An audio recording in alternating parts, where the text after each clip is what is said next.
when you're going through and, you're editing and you're looking at the surface level comedy, and, you want to be thinking about the audience as well. You don't just want to put things in that just you're gonna find funny. You want to think who you're writing it for. Is it like a chick lit? Is it like a romantic comedy? Is it, who's the protagonist? Who's going to be reading it, and what are they going to find funny? And especially if you are trying to get a message across, because you really want that audience to like be getting the humor, so that the story can then get through and get across. Yeah, because and this is probably, I do have some little tiny comic elements in a couple of occasions, but it's been quite accidental. I would be frightened to attempt to write a comedy, because I think that's probably one of the hardest things to do and do well is comedy. And if you're doing it like that, kudos to you. Like, especially in writing, we're so used to like physical comedy now, and like canned laughter and obvious jokes and, all the awful shows that are on at like tea time, and to get it across in like prose and, hats off. Yeah. Well, and if you're having problems with, I just realized, there's these new services that can add sounds to your books as your people are reading, like they turn the page and something happens. And I think it's called Sound Studio or something like that. Anyway, and so you could get the canned laugh track. Maybe that would work. Like you're turning the page and like, oh, that was funny. Just to tell the audience that, you should be laughing at this. Just validate your own novel. You have like you get to have like applause buttons that come up and things like that and make yourself feel really good. Yeah, but I mean, that might be hard while holding the book.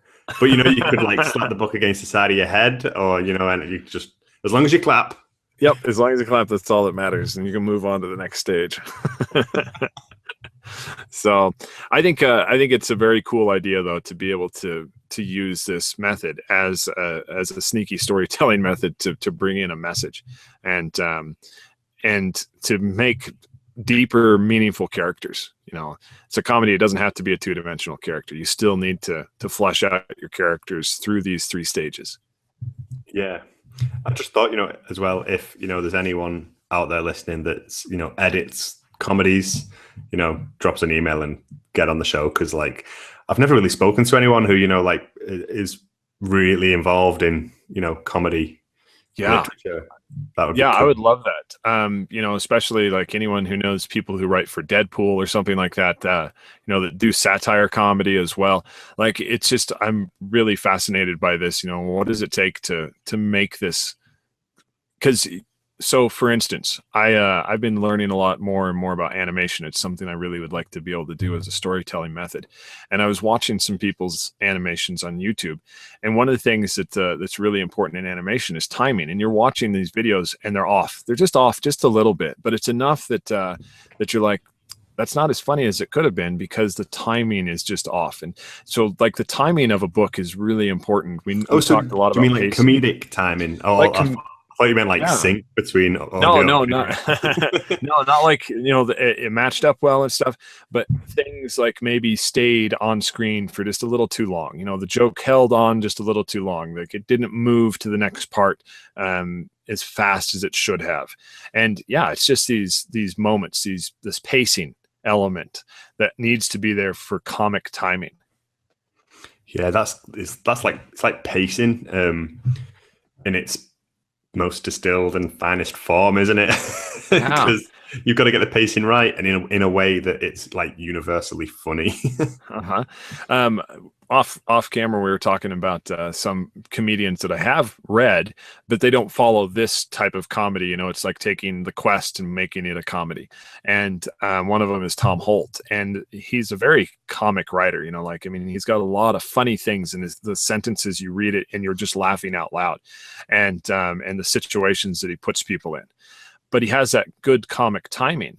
And sometimes the joke doesn't come off right, and it's missing that little element of timing. And it's funny that element still has to exist even in the written word. Yeah, that's interesting. I'll keep an eye out for that. But there's nothing quite like a laugh out loud book, is there? No, there isn't. To make you look crazy on the bus. Yeah, that was last summer when I was doing my military training. We were down for a little bit, and I had watched A Million Ways to Die in the West, and who also McFarland, he's the one who does Family Guy. And so I found out that it had been a book first. And so I downloaded his book, and that was like, everyone's just looking at me like, what's going on? What are you reading? And so, and then I'm reading parts out loud that are just hilarious in this book. Yeah, it's good. I've not heard of that.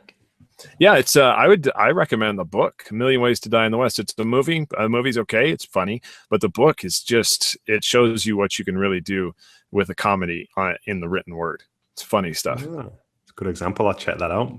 So, but that is not an example of the hero heroine. I guess they do. I guess they do get together at the end, but it doesn't feel like that's the real thing that's going on. It's definitely more about a guy's quest to become kind of the hero of his own story. Thank you for listening, and come back next week for more. Please visit thebookeditorshow.com for show notes, links to guests, books and extras, and for information on how to be a guest on the show.